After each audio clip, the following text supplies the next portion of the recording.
The purpose of these laws was to take control away from people. Are there going to be any restrictions on the rights and privileges and the concessions? The terms privileges and concessions come from British forest law, which refused to recognize any rights. This is about forests in India, and the forests are even at present they are providing the mitigation service, which is of the order of about 138 million tons of CO2 equivalent every year. And when I say these forestry mitigation options, in fact, these are common to all the South Asian countries, that you can have mitigation options in forestry sector which can be clubbed under two categories. You can have actions and action plans, management practices which result in adding forest carbon, and the other one is that you save forest carbon. Increasing forest carbon is by way of increasing the forest and tree cover, creating more forest and tree cover in the forest fringe villages, and then even improving the existing forest cover will also lead to accretion of more carbon in the present forest cover. And forest carbon can be saved, as they were discussing about this use of more efficient wood cook stoves that can also save fuel wood, and then you can save emissions by that. And these harvested wood products, if we start replacing small amount of say cement with lumber, or even aluminum fittings with the lumber, even that will save on emissions also, because it takes more energy to produce cement and metal parts. And then even furniture also, if you start replacing part of furniture, metal and plastic furniture, with the wood made furniture, that will also save on the emissions because it saves on energy. Now all these actions, these can lead to an additional 64 million tons of CO2 equivalent carbon service every year, which is an increase of about 50% over the present amount of sequestration that we have in the forestry sector at present. This is of course with respect to India, but what I am saying is that more or less in other countries also of the South Asian region, the situation is more or less same. We have got increasing populations, we have got less land resources.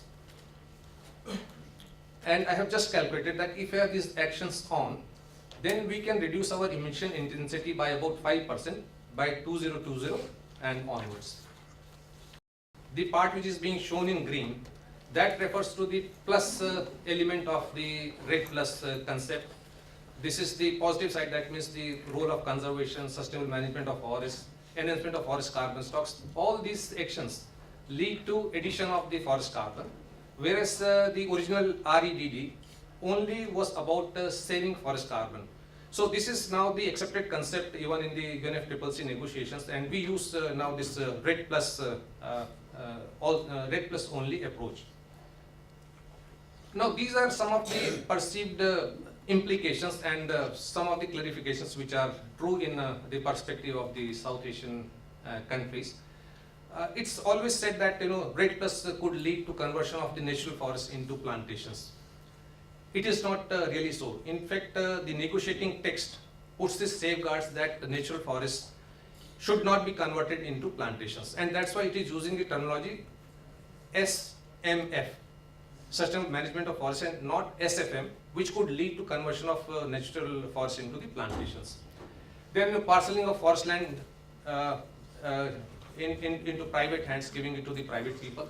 At least I am aware that most of the South Asian countries, they have restrictions on this. At least India has it. But countries like Indonesia, they don't have any restrictions, and they still keep on giving the forest land to the private companies. But it does not happen in our part of the world. Insofar as restrictions on rights and privileges of the local communities are concerned, even in the international negotiations, there are very clear and very strict safeguards that it cannot happen, and the national laws on these issues will always be respected. Expansion of forest land, kind of pushing the agriculture.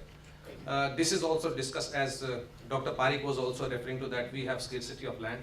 But in South Asian perspective, this is least possibility is there, because forestry in itself is not a sector which is so viable economically and commercially, especially with the amount of subsidies that are going into the agriculture sector. This is not going to happen. Involvement of private sector in plantations on forest land. Generally, it is not permitted in our part of the world, and at least in India, it is a strict no-no. They are not really allowed to participate.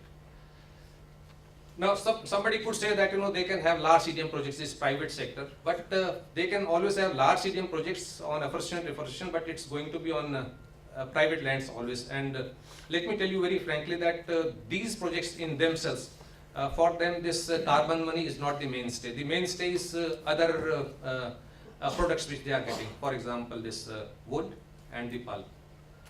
Plantation on forest land, as I said that the existing policies do not permit this.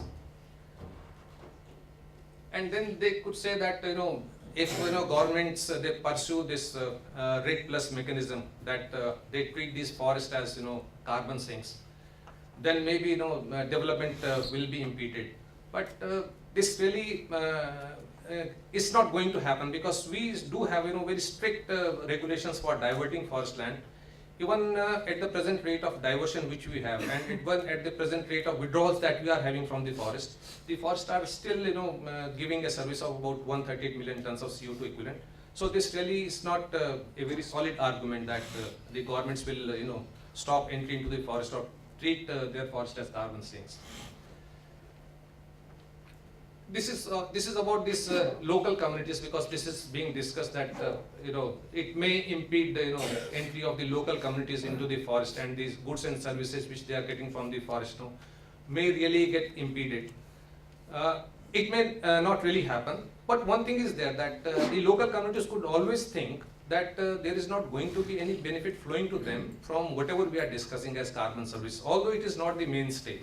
So there will have to be certain policy prescriptions to kind of counter this kind of a feeling, because it will remain so long there is not a policy state from the government in this regard.